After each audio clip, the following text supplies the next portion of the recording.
ये डिक्टेशन 100 शब्द प्रति मिनट से लिया जा रहा है। स्टार्ट करेंगे 2 सेकंड में। स्टार्ट। कोरोना के कहर से जूझती सरकार को सुझाव सलाह देने के नाम पर कांग्रेस की ओर से जिस तरह नित नए सवाल खड़े किए जा रहे हैं, उससे तो यही लगता है कि उसका इरादा केंद्रीय सत्ता को कटघरे में खड़े करना अधिक है। राहुल गांधी ने केंद्रीय कर्मचारियों के महंगाई भत्ते में वृद्धि न करने के फैसले पर आपत्ति जताते हुए कहा कि सरकार को चाहिए कि बुलेट ट्रेन परियोजना के साथ सेंट्रल विस्टा परियोजना को निलंबित कर दिया जाए। इन दोनों परियोजनाओं की घोषणा कोरोना कहर के दौर में नहीं की गई। चूँकि बुलेट ट्रेन परियोजना पर काफ़ी कुछ काम भी हो चुका है, इसलिए उसे निलंबित करने का मतलब होगा उसमें लगाए गए धन को बर्बाद करना। इसकी भी अनदेखी नहीं की जा सकती कि इस तरह की परियोजनाएं रोजगार के अवसर पैदा करने का काम करती हैं।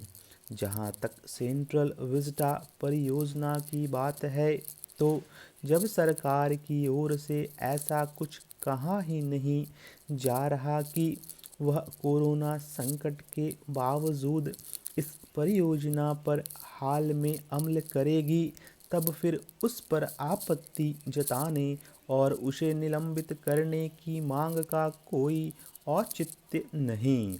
चूँकि कोरोना का कहर एक बड़ी आपदा है और उससे होने वाले नुकसान का अनुमान लगाना भी कठिन है, इसलिए हालात के मुताबिक ज़रूरी कदम उठाने और उनमें हेर फेर करते रहने की नीति ही उचित है।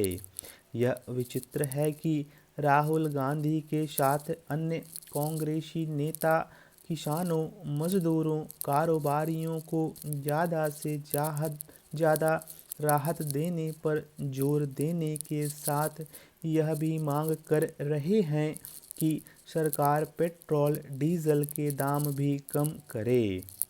हैरानी यह है कि उन्होंने यह मांग अंतर्राष्ट्रीय बाजार में कच्चे तेल के दामों में गिरावट की खबर आते ही कर दी थी।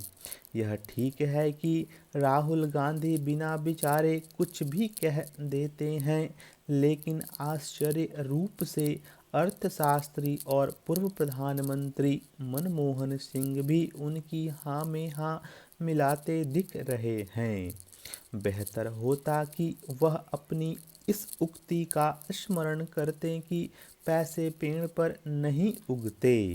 कम से कम उन्हें तो यह बताना ही चाहिए था कि जो वह चाह रहे हैं उसे करने के लिए सरकार पैसे का प्रबंध कहाँ से करे।